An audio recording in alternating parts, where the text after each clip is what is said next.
You are listening to This is Oklahoma, hosted by Mike Hearn, telling stories of Oklahomans and those that have made it their home. This podcast is presented by the Oklahoma Hall of Fame, who have been telling Oklahoma's story through its people since 1927. Follow them online at oklahomahof.com, and then definitely follow them on Instagram for all the information that you need, because I'm sure that's where you follow us as well, at oklahomahof. Let's get into today's episode. What's up, guys? Welcome back to another episode of This is Oklahoma. Mike Hearn here, your host, back with another episode. My guest today is Tori Beechum, and I'm excited to dive in. We met for the first time up at GrpFly. You do some creative stuff with Vernon, which is super awesome, and I'm super thankful because we had an awesome video come from that. So thank you for that. But when we got talking, there's obviously a lot more to the story, and I'm excited to dive into it. So before we do dive into that stuff, tell everybody a little bit about yourself, who you are, where you grew up, stuff like that. Yeah, my name is Tori Beechum, born and raised in Oklahoma City. Mm-hmm. I went to Rose State for 2 years, graduated there, transferred over to OU, graduated there in public relations. So I kind of had an inkling for anything art graphic wise. Sure. And I took a photography class at Rose State, and I was like, man, this is kind of cool. And my parents were like, well, you have this camera, so you need to use it. Right. So I ended up just jumping into the photography world, kind of dabbling in the videography world a little bit. And as far as how we met with at GrpFly, Vern was actually one of my youth pastors at church. Yeah. And so at the time, I think he was kind of just getting, GrpFly up and running. So, sure. I'd always known about it and stuff. And one day I was over there getting some merchandise for one of our businesses, and he was like, hey, Tori, you shoot, right? And I was like, yeah. Well, I want to try this thing called Fly Dot Fridays. So we kind of started that. Yeah. And it's become its own thing, right? I mean, it's kind of its own thing, message, and people kind of like watching it, and we're trying to revamp it a little bit and make it better than currently what it is, but.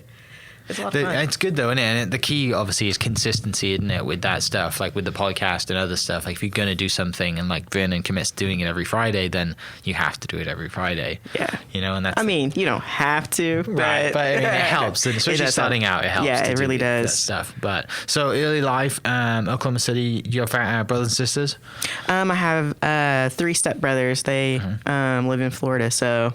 So they're loving life in the sun. When it was 2 weeks or 3 weeks ago, when it was freezing cold, Florida was just fine. Yeah, so I am the only one here, so. Yeah. But. So, and parents as well. So you have a family restaurant business. Sure.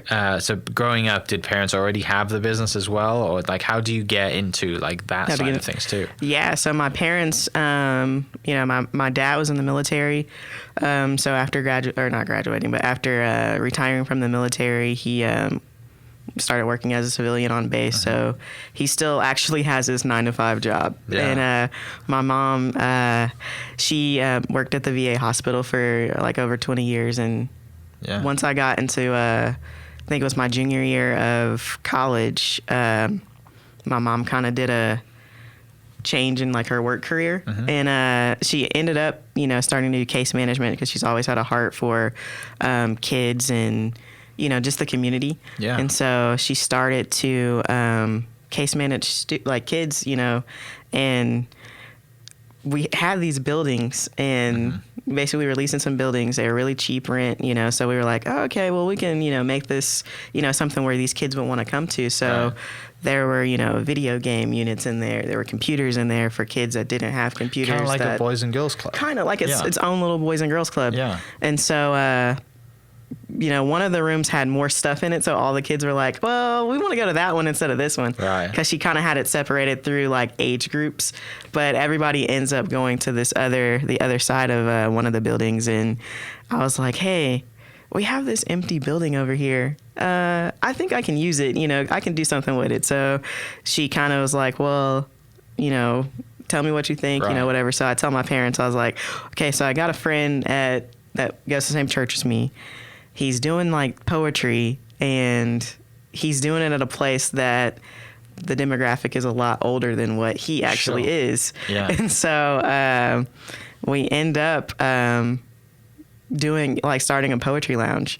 Wow. So it was like poetry, live music, all the things, art. So for me, I love music, love poetry, but I don't actually do those things. But I figured, because I have a passion for shooting photography, bring the creative side to it. Yeah. So I can showcase these people that come up every week, and so we did that for about three years strong. But kind of within that, after like the second year of doing it, people were like, "You guys need to have food. You guys need to start doing food." And when I was like, "We don't know anything That's about a whole food. different deal, right? Like, this is completely different." So we end up, where the poetry lounge was at, maybe like a minute up the street. Yeah. There was a place that was available, to rent. And so we were like, you know what? Maybe this is a sign, maybe, it's on the same street. It just, we pass this place every day. Yeah. And it just happens to open up. So we end up getting into that. And now we have a full-on restaurant. And so, restaurant life is a lot different than just doing shows. Right. But so it came from like ministry at first then, right? Like you could say. With the kids, doing that stuff with the kids and doing that, and obviously your background in the church and connections with the church and stuff like that. Mm-hmm. And then, you do the poetry side of things. Who were on that? Like what year was that, and who was involved? That was like 2013. Okay. Yeah, 2013, 2014. And at the time, Willis Lusk, he also went to my high school, so I knew him from high school and church. And then I, upon my freshman year of college, I had a class with a lady whose son played keys. So I reached out to him, and crazy enough, we actually used to go to the same school a long time ago and didn't even realize it. So it was kind of like, oh man, all the pieces are here, Right. Let's just do it. So yeah. So that's super successful, and then you pass in this, this restaurant building every day, and you think, okay, it's clearly a sign. We're diving in. How does that work? Yeah, if you've never done this before, what food do you think you're serving? Opening a restaurant is tough, but opening a restaurant, if you've never done it before, it's a whole other animal, isn't it? Yeah. Okay, so the type of food we like to eat a lot is Southern comfort food. Obviously, we're in Oklahoma, so, fried chicken, mashed potatoes, green beans. Yeah. That's the thing. Mac and cheese, Oh, yeah. So we knew that was probably the angle we were going to go with it. Kind of inspiration from it. There's a place in Texas we used to go to called Buttons. Okay. In that restaurant, it was kind of like a spin on soul food, type foods and stuff. And they would have like live bands play in the evening time. So you kind of get like the dinner and the show type of thing. Right. So that was the whole vibe that we wanted, because we knew, okay, we already have the people that can do the music, so all we have to do is just like the opposite, right? For some people opening restaurants, they have the food and then they think, oh, we need to bring entertainment to kind of create a culture. But you already had sort of like this vibe and this culture. You just had to bring the food side to things, which is really cool. So you guys model it on Buttons, and you just kind of have music and food running at the same time, and it becomes that was the plan. Yeah, that was the plan. But we all know, things never turn out the way you want it to, right?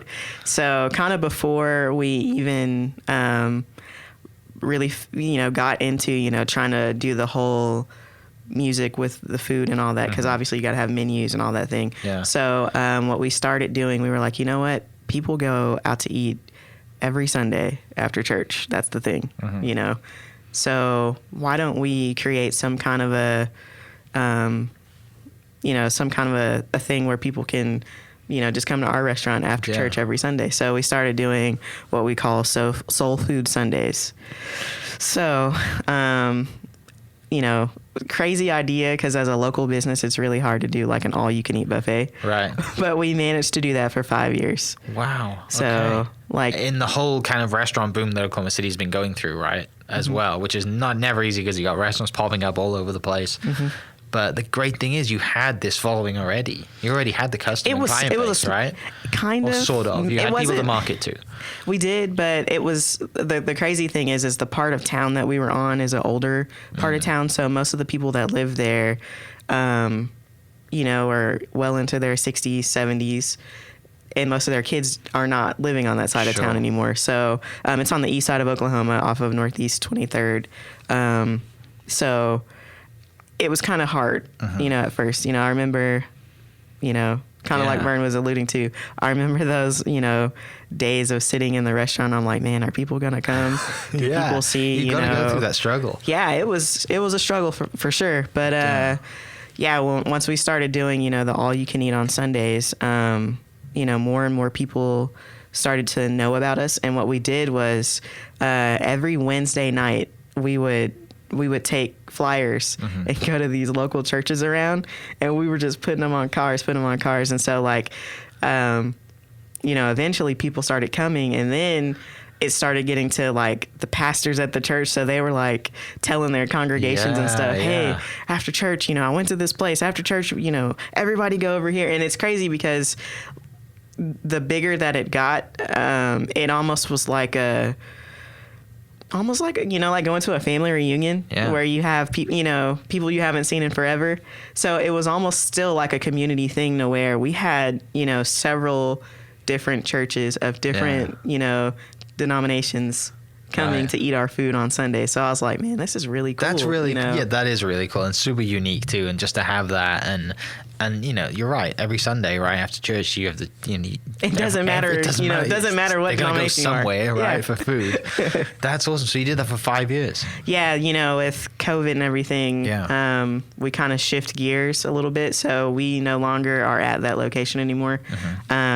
We ended up investing into a mobile kitchen. So it's kind of like a mobile trailer, but a little bit bigger, but not just your average food truck. This is like a catering truck, right? Yeah, pretty much like a full-on kitchen in there. So that's kind of what we've been preparing for and kind of trying, to figure out how we're going to do it, because it's a lot different. When you're in a mobile business, that's different than having a full-on restaurant. And I said with COVID, the whole situation, restaurants having to pivot to going full to go, and when your model is based around getting people together and hanging out. Well, COVID ruined that, didn't it? And it's like, oh, great, now you can't do that, and getting all you can eat to go is not the same as like getting all you can eat and sitting there and enjoying going back up and getting as much food as you want, because trying different things. Like that's not fun at all to go through that. And I'm sure I've spoken to many other restaurant owners that have had to deal with now they had to go online, or they had to do to go, and they didn't have that before, and others too haven't done that, right? I mean, I think, what was it, recently this year, Ann's Chicken Fry closed on Route 66 because they didn't, I guess, seem to survive it by not changing, but sad deal for sure. Okay, so that's the restaurant side of things. Did you, before the restaurant then, did you like cooking personally, or was this just literally deep end, oh yeah, let's just throw, this was literally... All right, I think we're going to dive in. Let's try it. I don't know if it's going to work. That's literally what it was.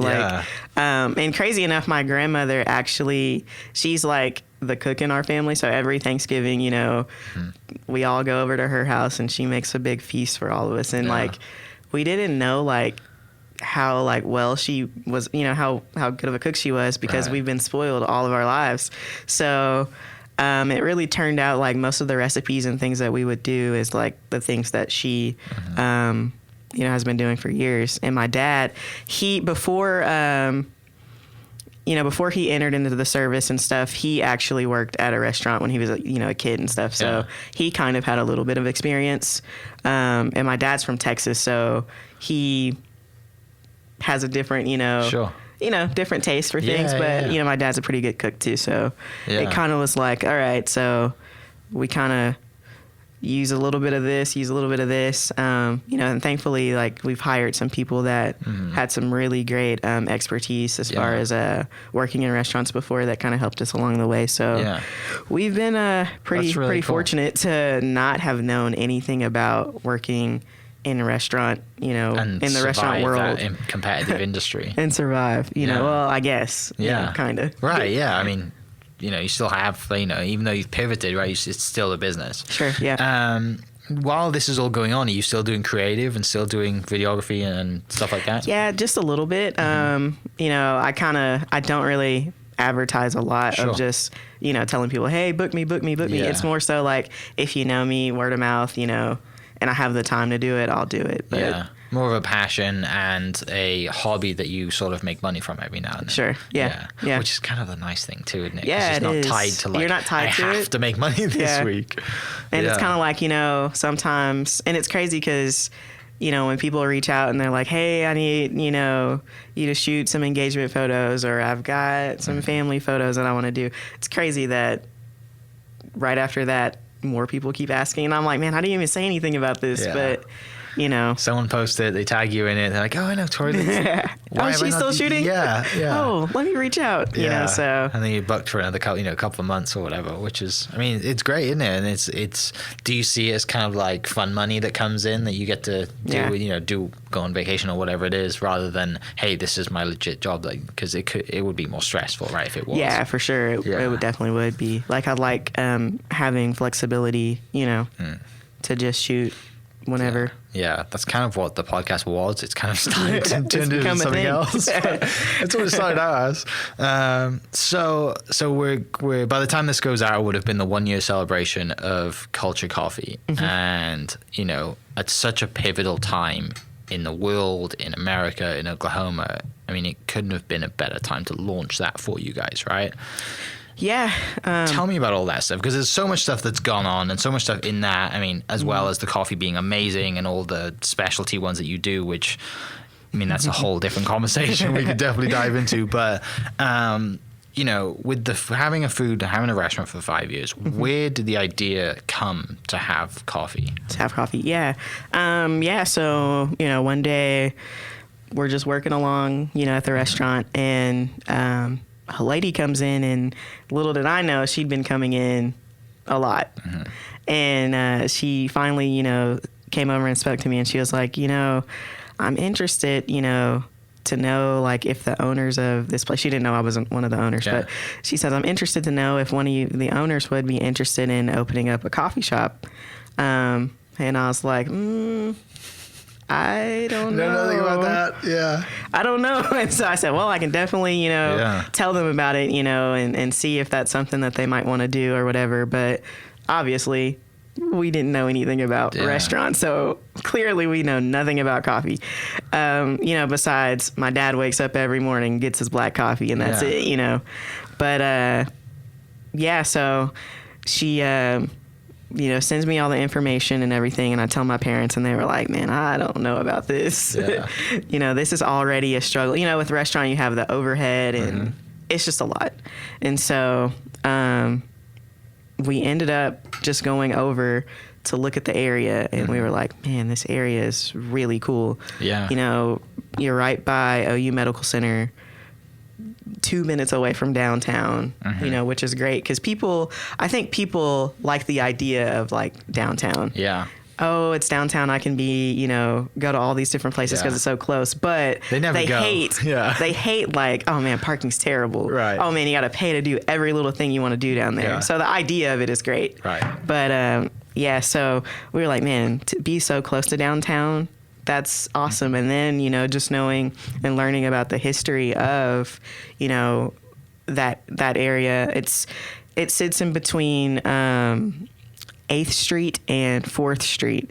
And 4th Street is kind of like, if you take 4th Street down like to downtown, you'll hit Deep Deuce area pretty much. Yeah. So that whole little circle is ingrained with a lot of like African American history, and a lot of people don't know about it. Yeah. So we figured, man, this could really be something, like we could be like some trailblazers here. Right. Yeah. And so we ended up, getting back, and we were like, you know what? I think this is something we want to do. Yeah. But side note, because of our poetry lounge, 3-4 years ago, I had a friend that actually is an avid coffee drinker. Yeah. So, I talked to him about it, and he was like, yo, I'd love to, be a part and, show you guys around, take you to some shops, Right. So we kind of went to a couple of shops, and his favorite shop to go to was Clarity. Okay. You have to be Downtown. there. Yeah, downtown. So Is it Steve and yeah, Steve. Jen, maybe? I think. Yeah. Yeah. And so when we went there, the vibe was awesome.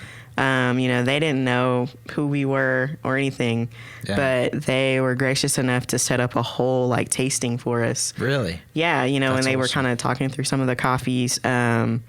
And Steve was like, whatever you guys need, I can help you with it. Yeah. And at the time, he was still, I think, part owner of Killer Coffee too. Sure. So he was like, we can set you up with coffee. We can get you the equipment. We can, help you with the build out as far as layout and stuff. So he was really, it's kind of like a godsend. Right. So, And effectively, that's competition for you, right?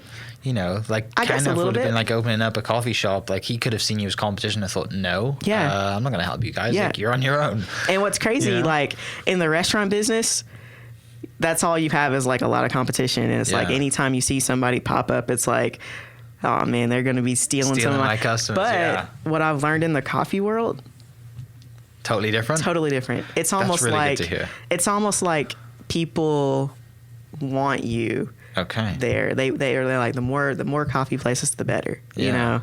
And I think that being a black-owned coffee shop is something that Oklahoma, I don't think, has ever seen before. Oklahoma City has never seen before. So it definitely is a challenge for us. But I think it's something that everybody is like, man, I'm so glad that there's something different. Right. Yeah. Is there to that point, being a black-owned coffee shop, is there a stigma around coffee that's for that? Did you have to overcome anything like that?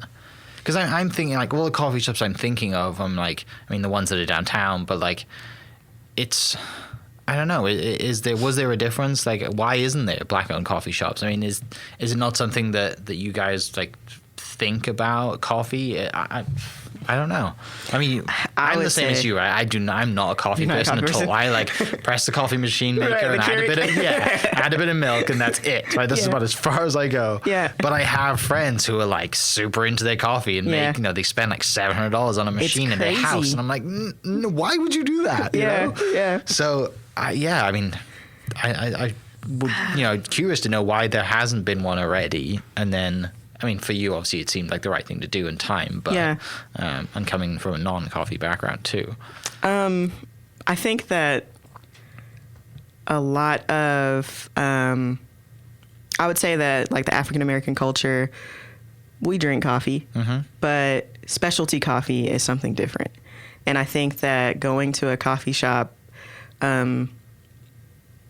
and there's all these different things that you can order. It's overwhelming. Yeah. So, because when I first went to Clarity, I was like, you're gonna have to order something because I have no idea. Yeah. And it gets overwhelming because you see movies and stuff, and you see the coffee snobs, and it's they know exactly what they want. And if you get it wrong, it's double pump this, the shot of whatever. Yeah, and I'm like, it's complicated. So I think that the whole being scared because you don't know is a huge thing. But I also think that because if you don't have representation of it, it kind of feels like that's not for me. Okay. Yeah, that makes sense. Yeah. Now I'm thinking of it, when you think of coffee shops and specialty, or not to say any names of places in town, but everyone knows the premier coffee shops in town, and where they go, and you see the people that go to that, it is very hipster, white, and then to a point, Starbucks was like that too, and it probably is. There's plenty of, mums or whatever that go to Starbucks after dropping their kids off, and they order. I'm I'll take a latte and let's add some caramel syrup maybe. That's about as far as I go. But there are, coffee is. I've kind of heard people say this too. Is it kind of related to the wine community, right? Where if you don't know anything about wine, everyone kind of looks down on you. Yeah. And coffee's kind of gone like that same way, right? Yeah.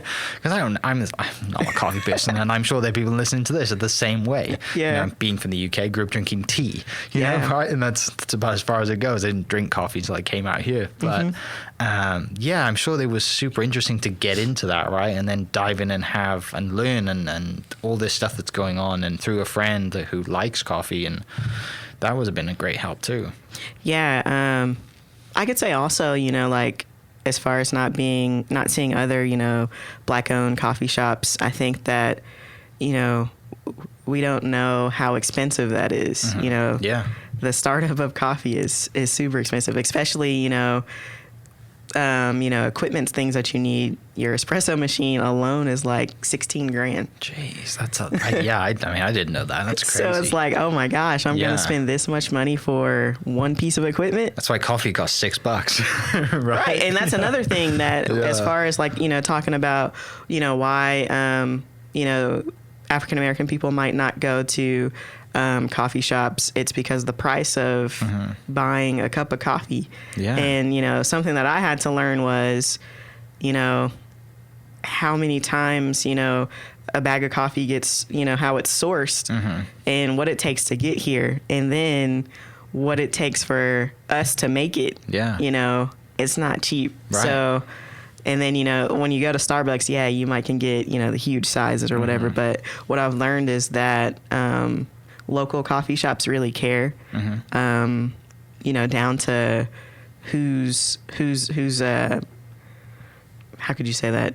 Like the farmers who are Yeah, picking it, like yeah, down there's to the no farmers who's- middleman. It's like trying and getting it straight from the source to help them out so they get much of it, right? Yeah, because it's pretty rough, you know. Yeah. People are out there literally, you know, Yeah. and we look at it like, oh man, I had no idea that was happening. Yeah. So, Yeah, they like typical, like, I mean, and obviously it's in coffee a lot, but it is in other industries as well if you're a farmer. But you're right, like there's so many like middlemen taking their cut and marking up, but the money that like you have paid for the coffee, the farmer isn't seeing nowhere near that amount, you know. And it's sad sometimes, right? Because the kind of bigger companies come in and they just kind of wave their big wand around and hey, we're a big company and we're gonna you know, and kind of push people around. But thankfully there are other middlemen companies out there that are for the farmers, right? Kind of the conversations I've had with a friend of mine who owns a coffee shop, he went with that company and was like, yeah, we're going to go and meet the people and do it, which is so cool to go to Guatemala or that's somewhere, so, you know, cool. Yeah. Hopefully like one day we can, you know, we'll get there. But, you know, like we use, we go through either Killer or Prelude for our beans and stuff. So, you know, they have relationships with whoever they get it from, and, you know. Yeah. So when this lady comes to you and thinks about coffee and you start doing research and think, I'm going to go all in. Yeah.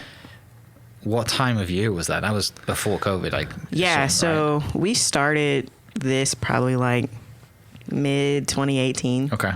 So, yeah, we were, you know, doing the planning of it, you know, trying to come up with names, trying to do all that, you know, and the area that we are in was a brand new place. It's on the bottom of an apartment complex. So the place had been sitting empty, nothing in there. Yeah. So I think what some people don't know is whenever you go to a place where nothing's in it, you have to do the build out. Yeah. So that was the next part. So it took us like a good year to even get that going. You know, I had a friend because of, you know, the lounge. I had a friend that was an architect. He went to OU and he had never done like commercial spaces. So I reached out and I was like, hey, would you be interested in you know, designing this shop for us? And he's like, heck yeah. I've never done, you know, a large project like this, but I'd love to do it. Yeah. And so his work was super good.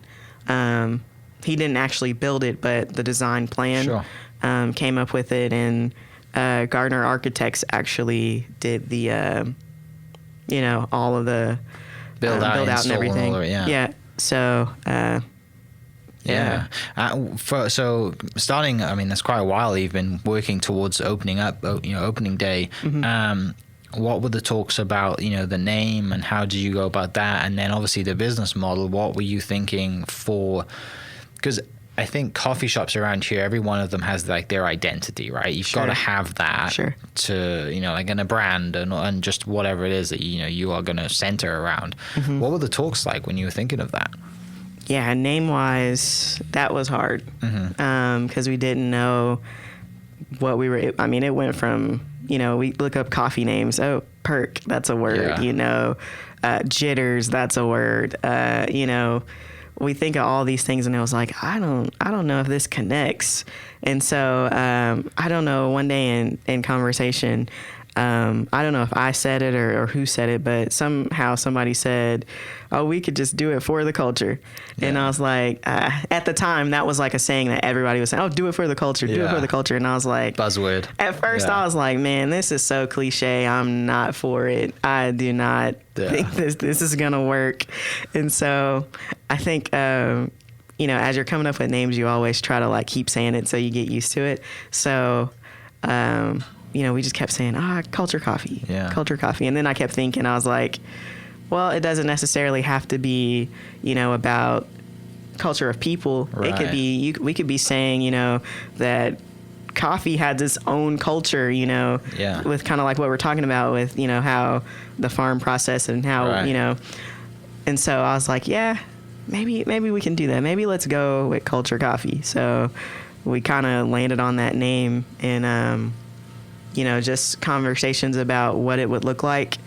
I had no idea. Yeah. I mean, the first day of doing like our soft launch, I was scared as all know what, you know, because I was like, you know, obviously because I don't drink coffee, I don't actually make coffees, you know, like lattes. Now I can do, you know, I can make you a drip coffee because you're just pushing a button. Same. But, you know, the craft coffee with espresso drinks and lattes and things like that, you know, we had to find a team of people and Killer, you know, really gave us a great barista. She's also a black barista. Her name's Talitha. She was amazing. Yeah. She really helped formulate our team of people that we have now currently. And she really like helped train us and like teach us, you know, how we can make this work. And she was like, you guys can do it. It's not, you know, all the people that I have on staff with me have currently worked at other shops. So they knew coffee, but it was kind of like, this is different. So, you know, how do we make this work? And so one day, one of our employees says, hey, have you ever heard of like cereal milk lattes? And I was like, yeah, I've heard of that. I've never had it. Is it good? You know? And he was like, it's really good. I think we should try it.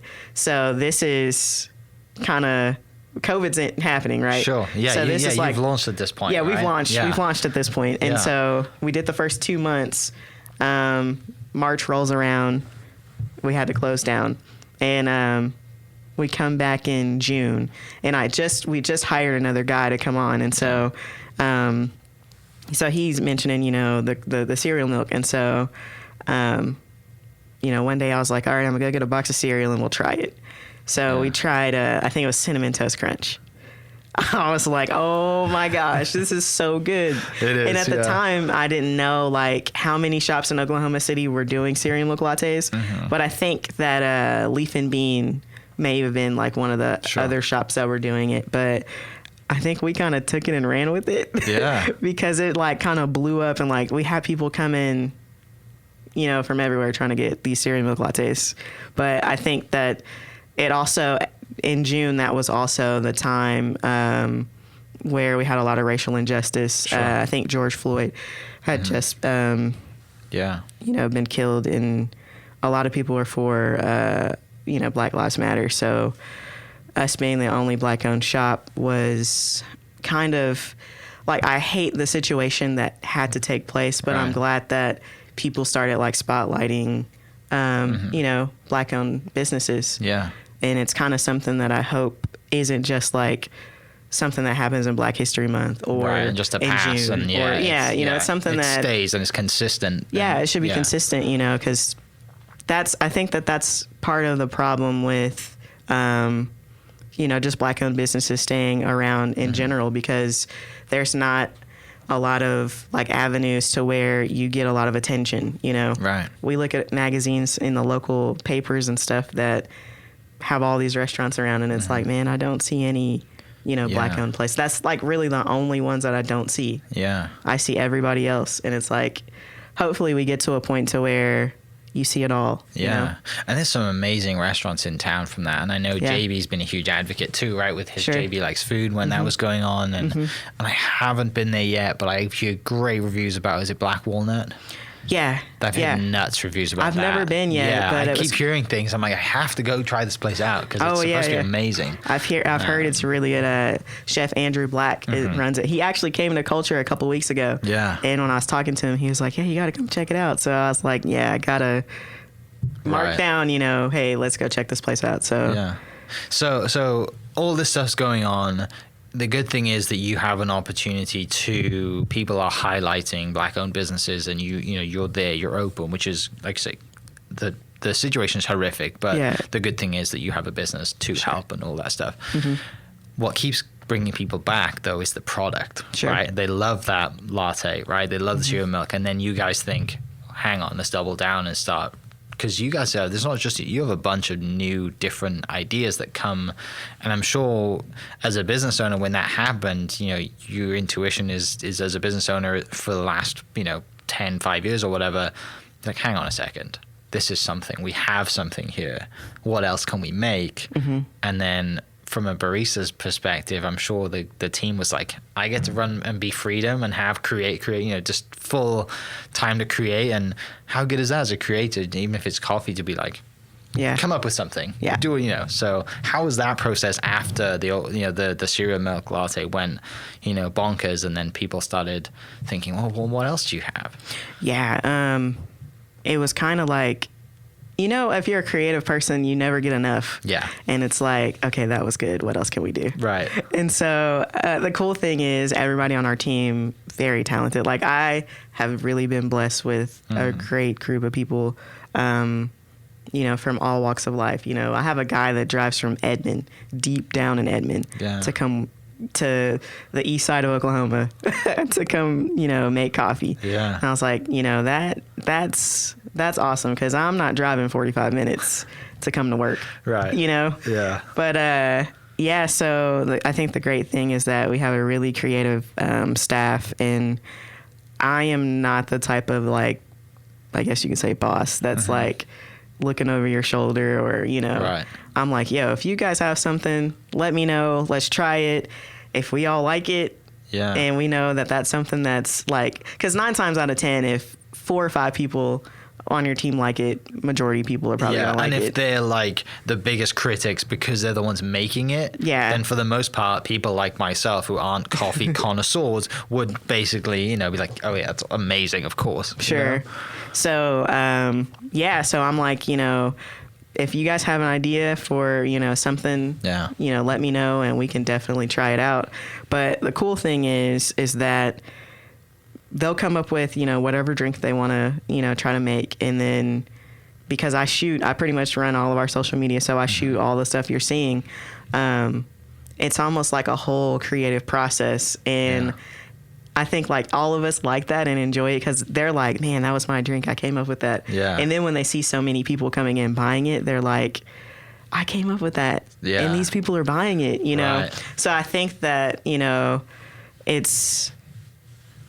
I think it's just a great, deal to just, let your staff be creative and be who they are and do the things that they do, instead of trying to micromanage or, make things your way. Because obviously I have to depend on them, because I don't know. Right.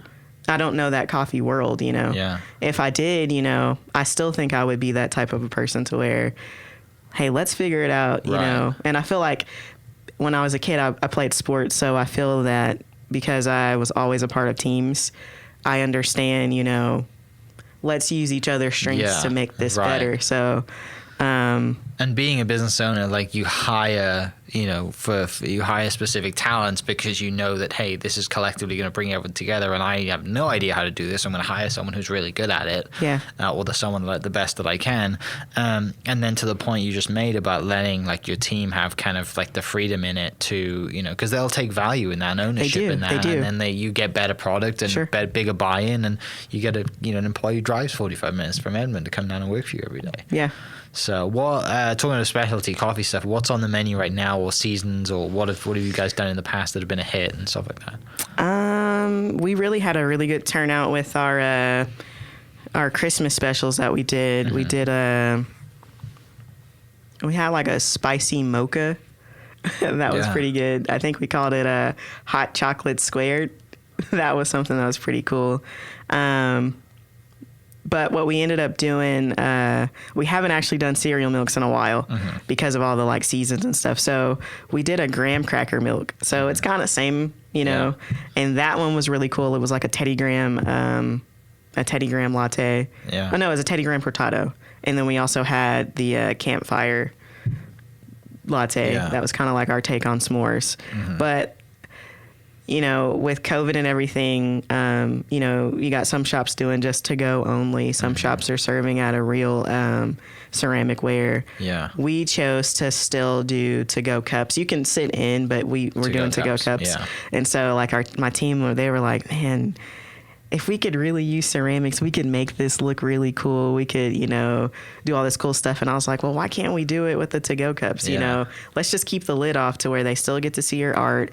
They can, you know, with some of them, we were putting a marshmallow and a chocolate in a little cup. So they kind of got the idea of what we were going for. So it's been kind of cool trying to still, you know, pivot around, you know, the situation, but still make it fun to where people are like, oh, I got a little this or whatever. Yeah. That's right. Because I mean, the post that you put out today, what drink was that? Because it's going to be our birthday cake latte tomorrow. Yeah, because that looks awesome. You know, and it actually has cake. Like, does it really? It has cake mix in it. So God, I'm excited about that. So good. Is that going to be around just for tomorrow? Or is that going to be a thing? Yeah, I think it's going to be just tomorrow. Like we do some stuff that is like a one day only thing, which crazy enough, I've been finding like when you do one day onlys, people are like, okay, I got to get there. Yeah. And it's kind of a good like marketing pitch. Sure. You know, because like when you have something that's there all the time and they know, oh, I can come get it, then I can come. It's they don't come and get it. You're but when you say this is the only day, somehow magically they arrive. It's like the Girl Scout syndrome, right? The Girl Scout like scenario. I don't know where that came from, but like, you know, he's like, I can get it between this day and this day, so I'm gonna load up and buy as much as I can. And sadly for people listening to this podcast, it's gonna go out in time. Sorry guys, but follow Culture Coffee for all the stuff. I'll put the links down in the description so you can go and keep on track for other drops that are coming. Yeah, we do like monthly ones, so we're always trying to do something monthly. Maybe it might not be 5 drinks, but you know, we try to make sure we use you know, do some tea specials as well for people that don't drink coffee. So like yourself, you could, you know, come in and see that, oh, this is a cool tea, I want to try that, you know. So recently you guys have been featured in, I mean, the last couple of months, you guys have been featured in some big things, which is amazing. You know, the Thunder Kids and Edible as well. So how has that been? What has that been like? And a kind of a cool milestone, right? Coming up to a year that these people have reached out. I mean, to do that, Edible is obviously a powerhouse within town of food and, you know, coffee and stuff like that. And obviously the Thunder, I mean, that's a huge deal. Huge thing. It actually was really, it's kind of like overwhelming because I'm the type of person that I don't like to talk a lot. I like to just kind of do my thing behind scenes, you know. That's the creative side in you too, right? It's like I'm going to be behind the camera and create rather than like in front of it. When I'm trying to, you know, I'm trying to just step out there and get better at it. But well, we appreciate you. Everyone listening does too. But so them reaching out, you know, has been really cool. I think, you know, like I said, because we were the only Black-owned coffee shop in OKC, it wasn't hard to find. So, but I think like you're saying, like when people go to our social media page and they see the pictures and stuff, it's like I hope it's something that makes people want to go there. Yeah. So I think that, you know, it ran across from somebody, they reached out and, you know, I just was like, let's do it. And so I think that Edible, you know, we love the people over there and they have really helped us out a lot. And amazingly, they actually offered me a spot to be a contributing photographer for them. Oh, that's amazing. Yeah. So I was really excited about that. And so, That's really cool, right? Like, hey, like I'm in the magazine, but also like I get to contribute and have my photography. Crazy. It was crazy because like after they did the article, they were like, "Do you guys have any pictures you could send us, or whatever?" And I was like, "Yeah, I got a ton of them." So I sent them the little link to the pictures, and they were like, "Oh my gosh, these are really good. Can I ask who took those?" And I was like, "Well, I actually did." I did, yeah. And they were like, "Oh, well, would you be interested in then?" And I was like, that would be so awesome. Right. And it's like, it's crazy because like I said before, I never like talk about, you know, the fact that I do shoot or, cause really it's hard to have time when you have, you know, a restaurant you're running where it's like, you got to be there. Coffee shops going on. Good thing about that, like I said, because they're so great. Yeah. I don't have to be there, you know, to watch over them. You know, they know what they're doing. So yeah, I was able to, you know, do that, and it's kind of led to other opportunities. Awesome. And the Thunder Kids, how did that come around? What was that? What did that like? Yeah, I think so. They were doing something to highlight Black-owned businesses for Black History Month, and so Nick Gallo was writing that story, and he reached out. I think it was after I posted something about we were coming up on our 1 year, or something, and we kind of did that and talked to them, and they were, you know, great people. Right. Obviously, you know, we're really thankful to have got to talk with the Thunder and, you know, be featured. You know, I think they actually put it on like the home page or something. And like a couple days ago, I had a cousin. He sent me a screenshot. He was like, "Yeah, I got an email and I see you guys on here." Yeah. And he was like, "Is this real?" And I was like, "It's really real. It's real. It is real." That's awesome. So what? I've always wanted to ask this, right? And my wife's family is Native American side, and they have their other days and weeks or whatever. But what is it like? Like me, and this is me throwing, you know, just totally being, I guess, not naive, but I don't really know anything about it. But I want to ask it anyway because I think it's important. Sure. What is it like for African American culture to, like, when it comes around to Black History Month? Like, what is, you know, like, how does that feel? Do you feel like it's just, oh, it's just our month and that's it? Like, how is it perceived, right? Because everyone on, like, I guess my side being a white male or anyone else's side, it's just like, oh, you know, we get to shine a light and it's a month and that's it, right? Which is kind of sad. And that's, I don't like that because, you know, and I had a comment on the Instagram recently saying that I should feature more you know, people of color and stuff like that. And I went back through my list. I was like, JB's been on twice, Hetty Coleman, Vernon, and I just sent this, you know, Saba and all these other people. I'm like, we have, like, it's there. And I kind of, initially I was like super defensive about it. And then I was like, well, you know, everyone needs to do better. So I'm sure there are people I've missed. Sure. But what is that like to have that, right? Because there's no White History Month, is there? I don't think there is anyway. And I've never, Welsh, I'm from Wales, right? There's no Welsh History Month. I definitely know that. So what is that like? Yeah. I kind of feel like, well, growing up, when I was like in elementary school, I went to a school that was really like focused on, it was led by it was pretty much a black school. So we learned very early on about like our history and our heritage. And so for me, I don't like that. I mean, I think it's great that we have Black History Month, but like I said before, it's something I think that needs to continue. It doesn't need to just stop, you know, in February, or I think June is also a month that people are celebrating. You know, it probably will be something where Black Lives Matters will be a thing, but you know, those are not the only 2 months that should be spotlighting. You know, Black history, you know, because the fact of the matter is there's a lot of African Americans that help shape what America is, you know, and hopefully it's giving a lot more local businesses, you know, a chance to actually get, you know, that push that we need, because that's kind of, I would say that that's really like a downfall of, you know, Black owned businesses, is that, you know, I think I touched on it before, that they don't get, you know, they don't get the opportunity to, or if we do get the opportunity, we know that advertising costs money. Yeah. And it's like, well, I don't really have a lot to spend on that. So it's almost like having these opportunities, I feel like in a way is a good thing, because it kind of helps get a little bit of exposure. But it would be awesome to be able to say, oh yeah, my friend owns such and such. I can just call them up and they'll give me a discount or whatever. But in most cases that doesn't happen for Black owned businesses. So in a sense, I feel like having a time where we're focusing on Black history and people that have whatever they're doing, it's a good thing. But like I said, it's something that shouldn't just be limited to 1 month. 1 month, yeah. I mean, it is obviously, it's great to be highlighted for a month, but it should just continue, shouldn't it? Like, it shouldn't just, and it's, again, like I'm terrible at history. I've never had, when you come from the UK, like, history is quite a big deal back home, and it goes 100 years or whatever. Never had any interest in it at all. So I apologize if I've said something that everyone else knows.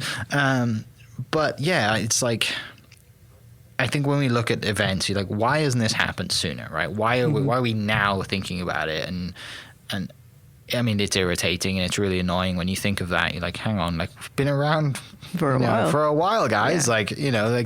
But I love that you guys have the coffee shop. It's awesome. I love that it came and you were just like, sure, why not? We can figure it out. Like you did with, with the other spot that you had in the restaurant, and just like jumping in and having that entrepreneurial thing. Yeah, we can figure this out. Like, a lot of people, including myself, would have been like, I know nothing about coffee. The last thing I'm going to do is open a coffee shop. Right. But I love that. And it's something that, that you clearly have ingrained in you that, yeah, I just need to go build a team and figure it out, and we can make this work.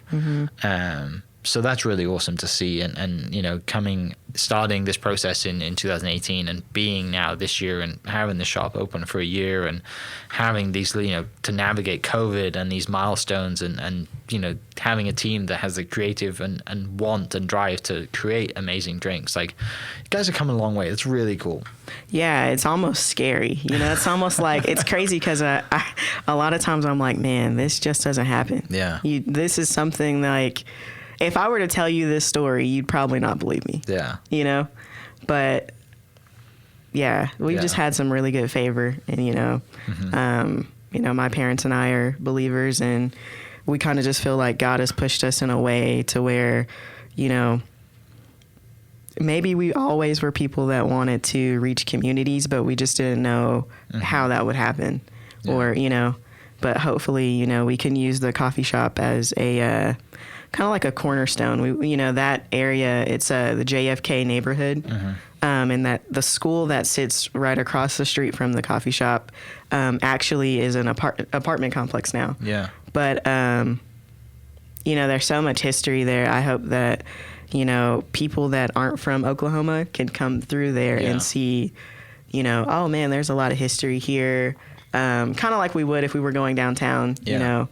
You can find all the little, little small places. We just want to be one of those types of places. Yeah, and it's great to have a spot that, like, you guys can kind of cement your belief and stand for something. And, it's bigger than just you and your family, right? There's a lot more that goes to it, and it's cool to have a place that people can come and hang out and have a drink and get their work done or whatever it is. I mean, it's pretty awesome, which is something that, like, from listening to the story, that's something that you've kind of had, for the last kind of 10 years. Going into the future, I mean, we know this will go out, what are we, almost in March? We're in March coming up, and what is kind of plans for the rest of the year, goals and all that kind of thing, and how do you see, hopefully we navigate the end of COVID now, and we don't have to worry about that ever again. But yeah, what's kind of like, I guess, plan for the rest of the year? Yeah, for us, plan is to kind of continue as far as the coffee shop. We still have the specials. Summertime, I think we're probably going to bring the Syrian milk lattes back.